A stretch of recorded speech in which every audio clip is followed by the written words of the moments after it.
Feel the moment of darkness.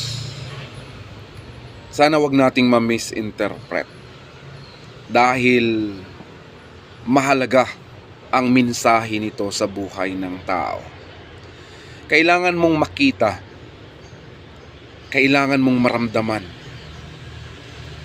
kung ano ang uri ng pamumuhay na iyong nararanasan kung ikaw ay nasa kadiliman.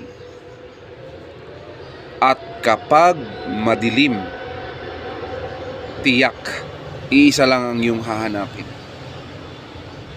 Liwanag.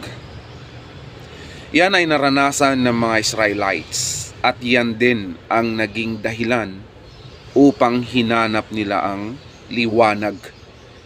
Kaya sila'y nagkaisa sa hangarin na makiisa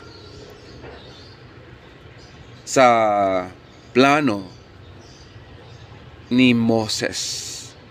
Yan din ay naranasan ni Jonas kung bakit nakita niya ang mahalagang layunin ng Diyos para sa kanyang buhay.